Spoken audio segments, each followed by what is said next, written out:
Hello everyone, কেমন আছেন আপনারা সবাই? আপনাদের জন্য নিয়ে আসলাম নতুন একটি রান্নার ভিডিও। আজকে আপনাদের সাথে শেয়ার করব খুবই দুর্দান্ত স্বাদের মুড়িঘণ্ট।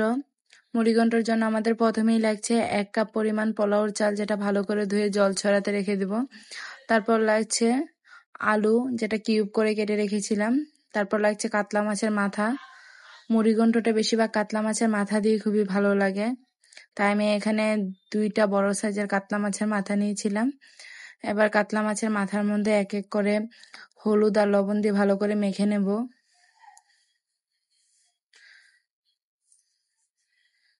মাখা হয়ে গেলে আবার একটা কড়াইতে পরিমাণ মতো তেল দিয়ে তেলটা ভালো করে গরম করে নেব।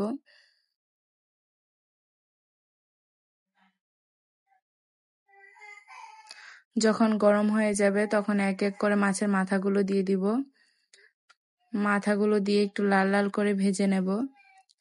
যখন দেখবো লাল লাল ভাজি করা হয়ে গেছে তখন এক এক করে মাছের মাথাগুলো নামিয়ে নিব।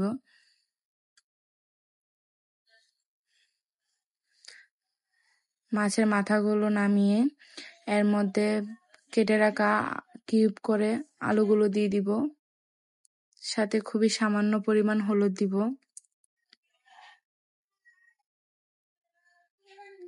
যখন দেখবো আলুগুলো লাল লাল ভাজি হয়ে গেছে তখন আলুগুলো নামিয়ে নিব।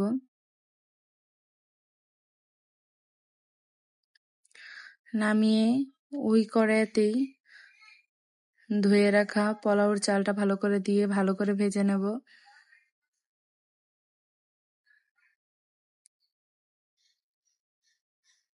যখন দেখবো যে পোলাওর চালগুলো ভাজি হয়ে গেছে তখন নামিয়ে নিব।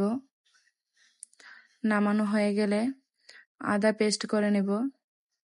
আদা পেস্ট করে এর মধ্যে 1 চা চামচ হলুদ গুঁড়ো, 2 চা চামচ মরিচের গুঁড়ো আর 1 চা চামচ জিরের গুঁড়ো দিয়ে সাথে পরিমাণ মতো লবণ দিব। লবণ দিয়ে একটা পেস্ট বানিয়ে নিব জল দিয়ে। পেস্ট বানানো হয়ে গেলে এখন এটা এক সাইডে রেখে কড়াইতে তেজপাতা আর শুকনো মরিচ দিয়ে দিব। দিয়ে ভালো করে ভেজে নেব। যখন দেখবো ভাজা হয়ে গেছে তখন এর মধ্যে জিরে দিয়ে দিব। জিরে দেওয়া হয়ে গেলে আবার এলাচ দারচিনি গুলো দিয়ে দিব। দিয়ে এবার গুলে রাখা পেস্টটা দিয়ে দিব, মশলাটা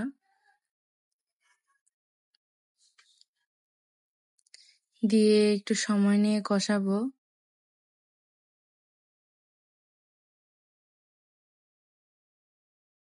যখন দেখবো যে মশলা থেকে তেল ছেড়ে দিয়েছে তখনই বুঝতে হবে যে মশলাটা কষানো হয়ে গেছে।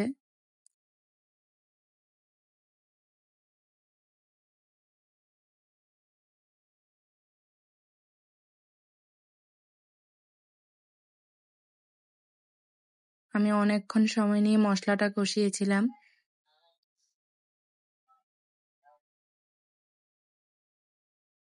যখন দেখবো মশলাটা কষানো হয়ে গেছে তখন এর মধ্যে কাঁচামরিচ দিয়ে দিব। কাঁচামরিচটা দিয়ে একটু ভালো করে নেড়ে এর মধ্যে ভেজে রাখা আলু, পোলাওর চাল, মাছের মাথাটা দিয়ে দিব। দিয়ে ভালো করে কষিয়ে নিব।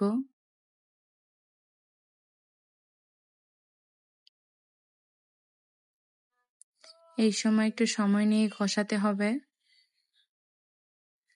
আমি অনেকটা সময় নিয়ে কষিয়েছি। কষানো হয়ে গেলে এবার এর মধ্যে পরিমাণ মতো জল দিয়ে দিব।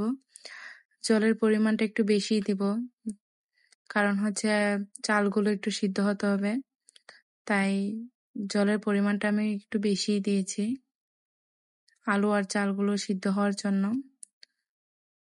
যখন ফুটে উঠবে তখন নেড়ে দেব যেন নিচে দিয়ে লেগে না যায়।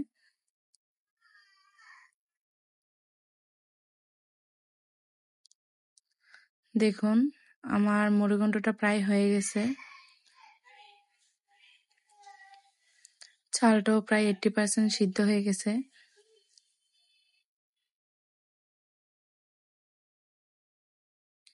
এই সময় আমি নামিয়ে নিব, যেহেতু চালটা প্রায় জলটাকে শুষে নেবে।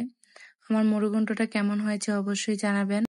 এইভাবে একবার রান্না করে খেয়ে দেখবেন, খেতে খুবই টেস্টি হয়। সবাইকে অসংখ্য ধন্যবাদ আমার ভিডিওটা এতক্ষণ দেখার জন্য। সবাই ভালো থাকবেন।